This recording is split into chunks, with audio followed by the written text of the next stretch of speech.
40ویں سورت۔ فرزند آدم نہ میری نافرمانی کر اور نہ مجھ سے بخشش کا سوال کر۔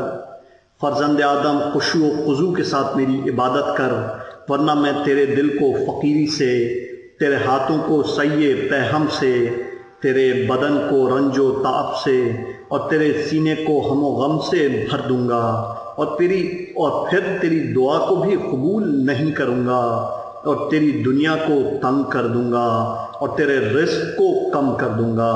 فرزند آدم میں تیری روزانہ کی نماز سے راضی ہوں، تو تو میرے روزانہ کے رزق سے راضی ہو جا۔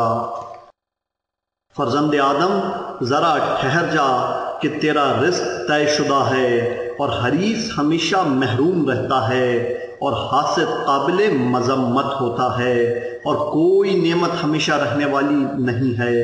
فرزند آدم اپنی کشتی کو مستحکم بنا لے کہ سمندر بہت گہرا ہے، اور اپنے زاد راہ کو زیادہ کر لے کہ گھاٹیاں بڑی دشوار ہیں۔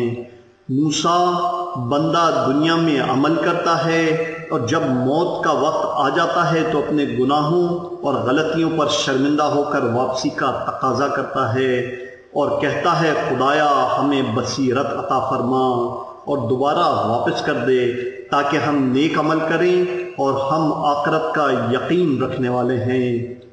میری عزت و جلال کی قسم کہ میں کسی کو خالی ہاتھ واپس نہیں کرتا۔ موسیٰ جو تجھے خوش کرے گا اور تقوی اختیار کرے گا میں اسے جنت دے دوں گا۔ موسیٰ یہ دنیا کھیل تماشا، لہو و لعب، زینت اور باہمی تفاخر کا ذریعہ ہے۔